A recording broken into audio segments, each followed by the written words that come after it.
Rusia sedang terpojok, pasukan garis depannya gagal dan mesin militernya terhenti. Perang yang harusnya berakhir dengan kemenangan, kini malah menuju kekalahan memalukan. Masalah Moskwa belum selesai karena sesuatu yang lebih menghancurkan terjadi di balik layar. Sesuatu yang bisa menandakan runtuhnya total Federasi Rusia seperti yang kita kenal. Ekonomi negara itu kini benar-benar hancur berkeping-keping, bukan sekedar runtuh. Rusia menghadapi krisis tenaga kerja yang belum pernah terjadi sebelumnya dan resesi yang akan datang karena setiap indikator ekonomi terpentingnya bergerak ke arah yang salah. Sejarah membuktikan negara-negara dalam situasi seperti ini tak bisa langsung mengubah keadaan dalam semalam. Sebaliknya, mereka sering mengalami kesulitan keuangan selama beberapa generasi saat mereka perlahan-lahan berusaha kembali menuju secercah kestabilan. Nasib yang sama menanti Moskwa, dan semua ini terjadi karena kesombongan satu orang, Presiden Rusia Vladimir Putin. Dia ingin dikenang dalam sejarah sebagai pemimpin terbesar yang pernah dimiliki negaranya, namun justru dia mungkin akan dikenang sebagai orang yang menghancurkan Rusia untuk selamanya. Meski kesombongan dan gertakan Putin kerap menutupi suara mereka, para ahli ekonomi sudah lama memperingatkan. Mereka tahu ini akan terjadi. Saat tank dan pasukan Rusia melintasi perbatasan ke Ukraina, sebuah hitung mundur pun mulai berjalan. Sejak saat itu, Moskow berada di jalur satu arah menuju bencana. Satu-satunya pertanyaan adalah seberapa panjang jalur itu. Berapa lama waktu yang dibutuhkan sampai kas negara habis dan mereka benar-benar mulai merasakan dampak dari kecerobohannya? Ternyata, jalur itu lebih panjang dari yang diperkirakan banyak orang, karena Rusia ternyata mampu bertahan cukup baik selama tahun-tahun awal konflik. Bahkan ketika apa yang disebut operasi militer khusus ternyata jauh lebih berat dan mahal dari yang diperkirakan sebelumnya, Moskow mampu menghadapi tantangan tersebut. Bahkan ketika kekuatan barat seperti Uni Eropa dan Amerika Serikat mulai memberlakukan gelombang demi gelombang sanksi keuangan yang berat, Kremlin menemukan cara untuk mengatasinya.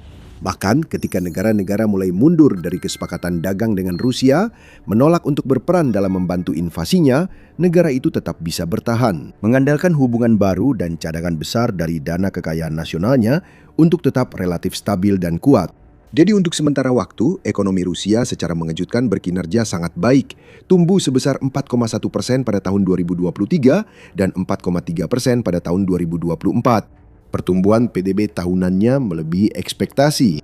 Dan Putin secara teratur membanggakan betapa baiknya negaranya mampu bertahan dari tekanan yang diberikan oleh musuh-musuh baratnya, seolah-olah Rusia semakin kuat dari waktu ke waktu, dan seluruh dunia tak bisa menghentikannya. Faktanya, retakan mulai terbentuk, hanya saja masih terlalu kecil untuk dilihat banyak orang. Ketika semakin banyak uang dialirkan ke industri pertahanan Rusia, sektor sipil mulai merasakan tekanannya. Bisnis-bisnis kecil mulai kesulitan karena mereka terputus dari pasar internasional, tidak mampu mengimpor produk dan bahan yang mereka butuhkan untuk bertahan hidup, atau mengekspor ke pasar yang dulu mereka andalkan. Sanksi juga berdampak pada masyarakat umum, dengan keluarga Rusia rata-rata tiba-tiba kehilangan akses ke barang dan layanan yang dulu mereka anggap biasa. Bahkan di tingkat tertinggi, para oligark dan elit Moskwa menyaksikan aset internasional mereka dibekukan dan kekayaan besar mereka berkurang. Namun semua itu tidak terlalu berarti bagi Putin, yang bisa saja menunjuk pada grafik ekonomi sebagai bukti bahwa negaranya baik-baik saja. Tahun-tahun berlalu, dan meskipun banyak pakar barat terus menekankan bahwa ekonomi Rusia akan segera runtuh seperti rumah kartu, Moskwa terus mematahkan ekspektasi tersebut. Untuk beberapa waktu, tampaknya negara itu bisa melakukan apapun tanpa konsekuensi nyata yang menghentikannya. Akhirnya, arus mulai berbalik, dan perubahannya terjadi dengan cepat. Pada tahun 2025, pertumbuhan PDB Rusia menurun secara dramatis. Lalu pada kuartal pertama tahun 2026, pertumbuhan PDB benar-benar masuk ke wilayah negatif. Itu adalah pertama kalinya hal itu terjadi sejak tahun 2022, dan mungkin merupakan tanda paling jelas bahwa ekonomi negara tersebut akhirnya mulai merasakan tekanan. Tiba-tiba saja, bahkan Putin mulai panik, menuntut penjelasan dari Bank Sentral dan mendesak para pemimpin keuangan Rusia untuk segera mencari solusi guna membalikan tren tersebut. Namun mimpi buruk sang presiden baru saja dimulai. Seiring berjalannya tahun 2026, data ekonomi Rusia justru semakin memburuk. Aktivitas bisnis menurun dari bulan ke bulan, dan hanya dalam 3 bulan pertama tahun 2026, lebih dari 200.000 usaha kecil dan menengah di seluruh Rusia terpaksa menutup usahanya untuk selamanya. Angka itu luar biasa dan diperkirakan akan terus naik dengan para ahli memperkirakan lebih banyak penutupan usaha dalam beberapa bulan ke depan. Di seluruh kota dan daerah di Rusia, termasuk sektor perkotaan terbesar dan tersukses seperti Moskwa dan Sankt Petersburg, jalan-jalan dipenuhi dengan toko-toko yang tutup dan tanda-tanda penutupan. Distrik-distrik yang dulunya dipenuhi dengan bisnis yang berkembang, kini semakin terasa seperti kota mati yang tak bernyawa, dipenuhi pintu-pintu terkunci, jendela-jendela kosong, dan sisa-sisa berdebu dari toko serta perusahaan yang sudah tidak ada lagi. Pemandangan ini suram, namun merupakan akibat alami dan tak terhindarkan dari nafsu perang Kremlin yang tak pernah puas. Negara ini masih begitu berkomitmen untuk mempertahankan konflik tersebut hingga rela mengorbankan seluruh sektor sipilnya demi mencapai ambisi militernya. Pengeluaran militernya melonjak, naik menjadi 15,5 triliun rubel atau 190 miliar dolar pada tahun 2025.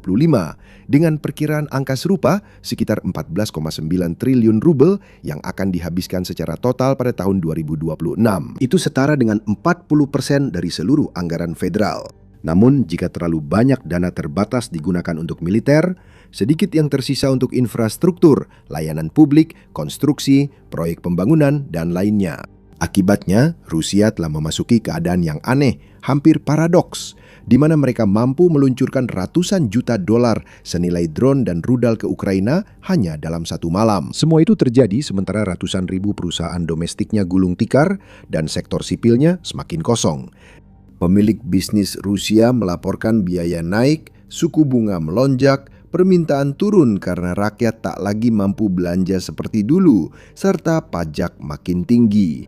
Banyak yang merasa itu terlalu berat sehingga mereka memilih berhenti berbisnis. Defisit anggaran negara juga mencapai tingkat yang belum pernah terjadi sebelumnya dan diperkirakan akan naik hingga 3 triliun rubel, 36 miliar dolar pada akhir tahun 2026. Ini tidak bisa terus berlanjut. Ini bahkan sama sekali tidak berkelanjutan dan bahkan pejabat Rusia yang biasanya sangat patuh dan mengatakan apapun yang ingin didengar Putin kini mengakuinya. Sebagai contoh, Anton Tabak, kepala ekonom di Expert RA, lembaga pemeringkat kredit tertua di Rusia, baru-baru ini mengatakan ekonominya bukan hanya melambat, ini membeku. Banyak sektor sudah menggigil ketakutan. Bank Sentral Rusia memperingatkan resesi bukan lagi kemungkinan jauh, tapi hampir pasti terjadi.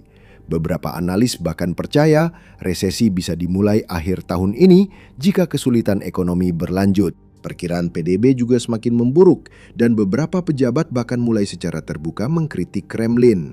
Sebagai contoh, Renat Sulimanov, seorang perwakilan Duma negara dari Siberia, baru-baru ini memberikan wawancara secara terbuka, menyatakan dengan tegas bahwa perang merupakan beban yang tidak dapat dipertahankan bagi ekonomi dan harus segera diakhiri secepat mungkin.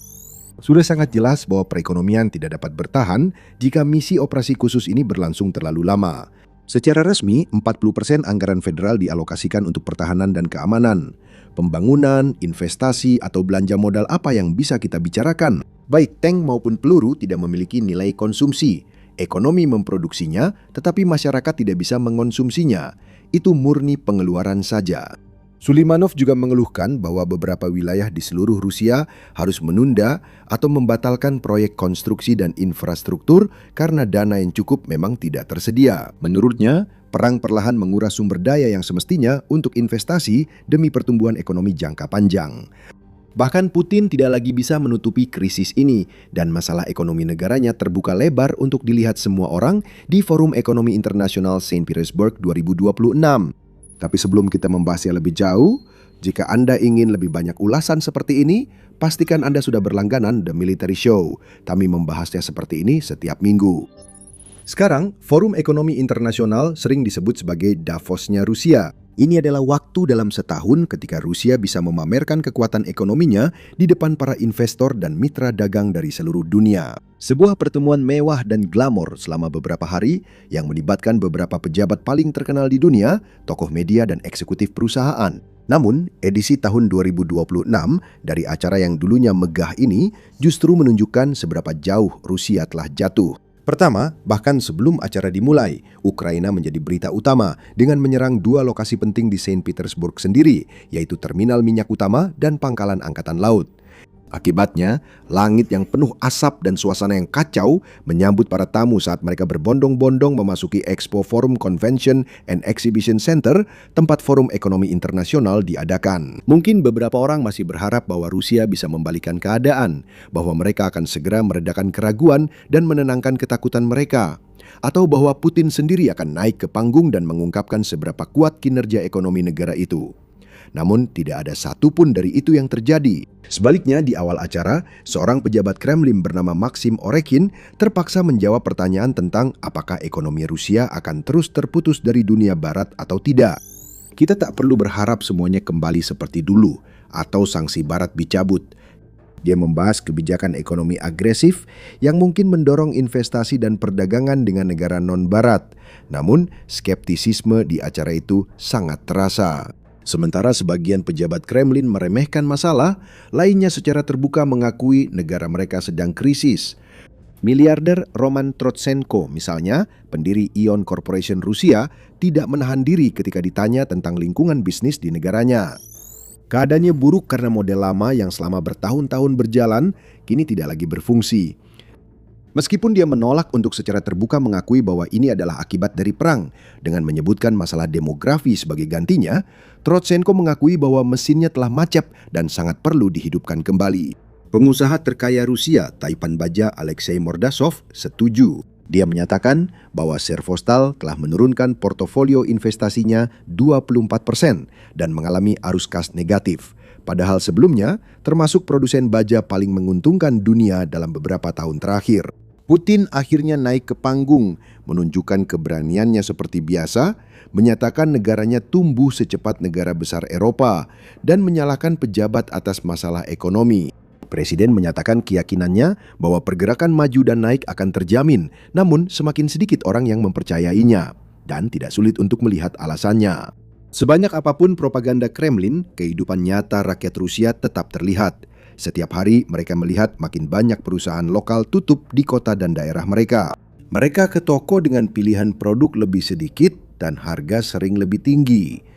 Mereka mendengar cerita dari teman, keluarga, dan tetangga tentang usaha gagal atau melihat dampak investasi infrastruktur yang kurang dan proyek konstruksi terhenti di sekitar mereka. Dulu, mereka mungkin menganggap masalah ini sebagai efek samping sementara operasi militer khusus, berharap keadaan segera membaik. Perang telah berlangsung bertahun-tahun tanpa ada perbaikan. Bahkan, segalanya menjadi jauh lebih buruk dan ada banyak tanda yang menunjukkan bahwa Rusia masih belum mencapai titik terendahnya. Pada 15 April misalnya, selama pertemuan pemerintah, Putin membanggakan tingkat pengangguran terendah sepanjang sejarah Rusia yang hanya 2,1%. Menurutnya, itu hal baik dan membuktikan negara berjalan baik karena banyak orang bekerja. Namun, analisis Putin sangat dangkal. Dia hanya melihat angka, bukan akar penyebabnya. Sebenarnya, tingkat pengangguran rendah di Rusia bukan prestasi Putin, melainkan tanda krisis tenaga kerja akibat perangnya. Gubernur Bank Sentral negara itu Elvira Nabiullina mengakui hal tersebut hanya 1 hari kemudian dengan mengatakan kepada Bursa Moskow bahwa kekurangan tenaga kerja adalah salah satu faktor kritis yang melemahkan ekonomi negara. Dia berpendapat bahwa karena perusahaan-perusahaan bersaing untuk mendapatkan jumlah pekerja yang sangat sedikit, mereka harus menawarkan upah dan tunjangan yang lebih tinggi. Jika ingin memberi insentif, mereka harus menaikkan harga barang dan jasa sehingga biaya hidup masyarakat naik.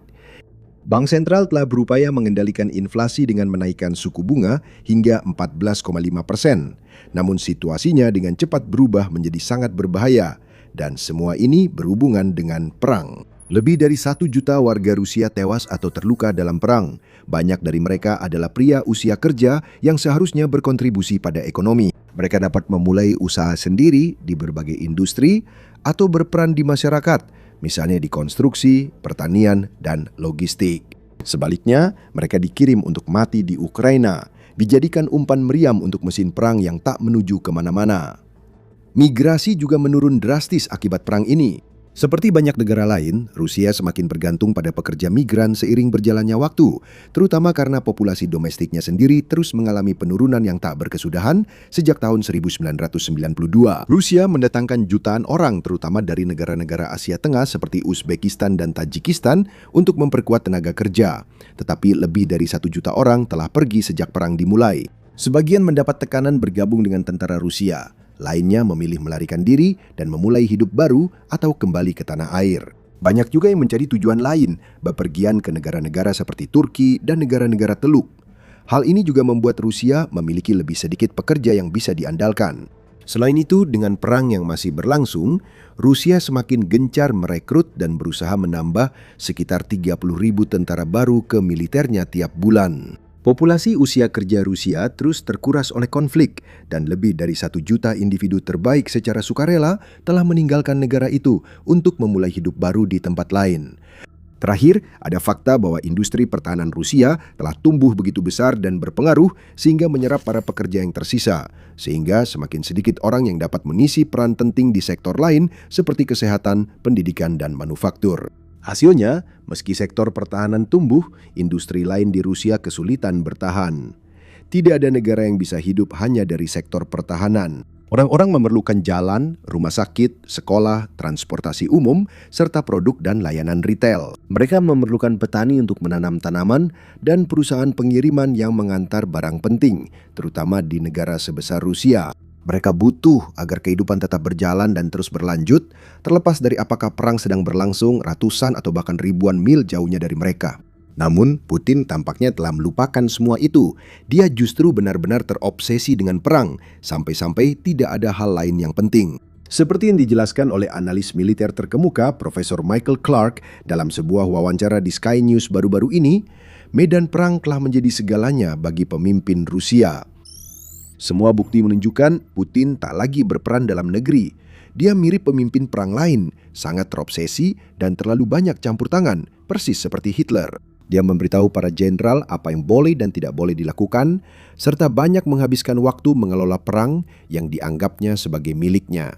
Ini adalah tempatnya dalam sejarah, entah baik atau buruk. Dia akan dikenang sebagai pemimpin besar Rusia berikutnya yang memang dia inginkan, atau dia akan dikenang sebagai bencana besar bagi Rusia. Semakin lama, semua bukti mengarah pada kemungkinan yang kedua dari dua pilihan itu. Putin tidak hanya gagal dikenang sebagai pemimpin ikonik, tetapi juga menghancurkan peluang Rusia untuk meraih keberhasilan dan pertumbuhan ekonomi selama bertahun-tahun, bahkan dekade mendatang. Kekerasannya membuat perang ini terlalu lama. Kecerobohannya menyebabkan pengeluaran pertahanan melonjak tak terkendali. Taktik boros dan koordinasi kampanye yang buruk menyebabkan banyak kematian dan kerugian besar.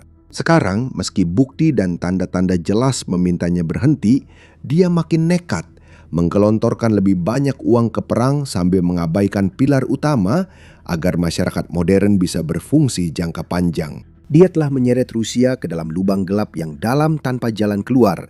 Karena jika perang berakhir besok, semua industri yang tidak layak itu tidak akan tiba-tiba bangkit kembali. Krisis tenaga kerja tak akan selesai seketika. Moskwa juga tak langsung diterima kembali oleh komunitas global. Migran dan investor tidak akan begitu saja melupakan kejadian lalu dan kembali ke Rusia untuk membangun ulang ekonominya.